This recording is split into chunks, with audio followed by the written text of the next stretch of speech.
to Leicester Jazz House TV. My name's Jen Johnston and I'm here with Carol Leeming. Hi. We are here at the ABC of Jazz event at the Y Theatre in Leicester.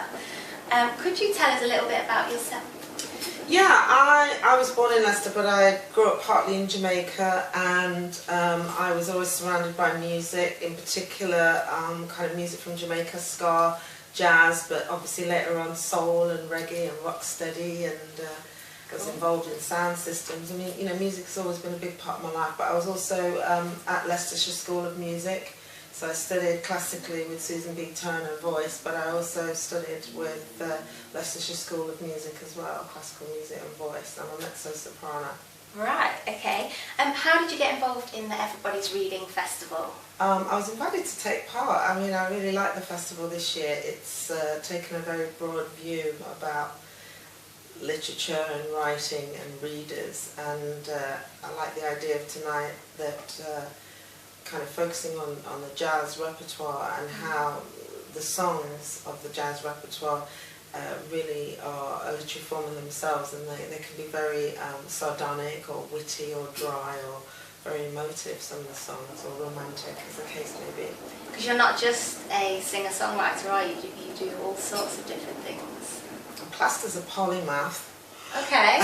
Which means I just, for me it's an Afrocentric thing, in that when I went to Africa I felt comfortable with the idea that I'm able to express myself in many different modes artistically, so through music or through photography or film or through poetry or through literature.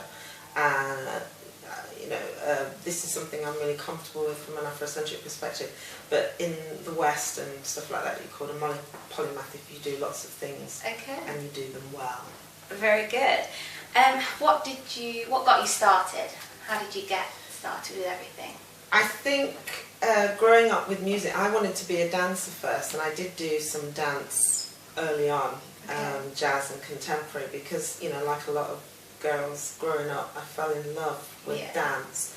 But as time wore on, I've always been interested in the arts, film and everything, and, you know, grew up watching people like Shirley Bassey and Aretha Franklin. People like that were my absolute goddesses of song. But it wasn't until much later on that I got the bug, I got the music bug, and got involved in music.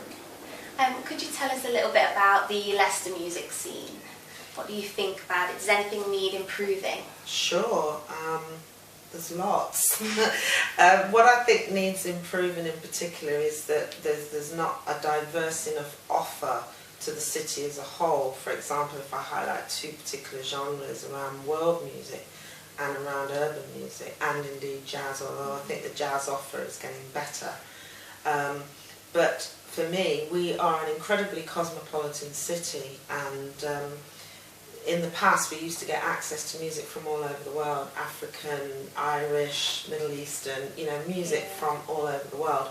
And we don't have access to that anymore, but that music also takes place in this city. And equally, I'm really interested in fusions of different world music, you know, fusing world music with jazz or with urban music. Yeah. And also with what's so-called urban music, there isn't big enough platforms that people can access that music, even though we have a really robust pool of people who are promoting and delivering events. I mean, I know people who came to Leicester just because DJSS is from here, you know. So the urban music, the R&B, the soul, the funk, the house, the grime, the two-step, the dubstep, whatever it is, really goes on in the city, but it doesn't get a big enough platform. So I think there's a lot more improvements. I mean, I was just reading the monograph, and you know, there's 2 black people featured in it in this issue, but generally that's not the case. The music offer of the city is very white male and sort of rock indie orientated. Yeah, okay. Could you tell us about your upcoming projects? I could tell you a little bit about some of my what have you got in store? Upcoming projects.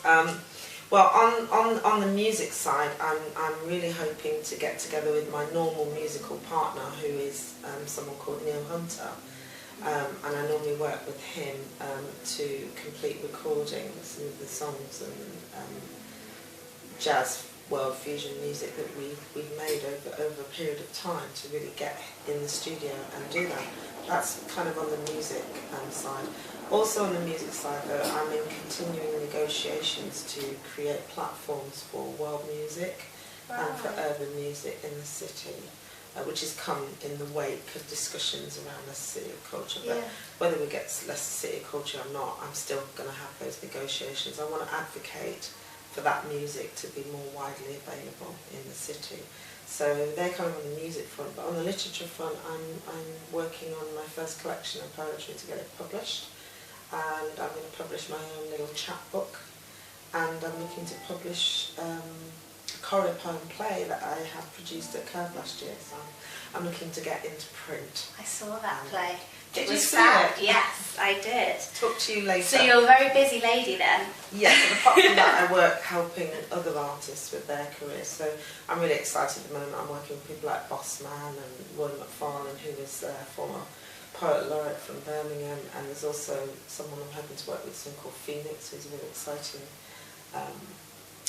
spoken word artist. And last night I went to Rhetoric, Bossman's night, and I met DTP and I met Bass Ventura, who are two excellent rap poets. So there's a lot of exciting things going on in and around the city and in the region.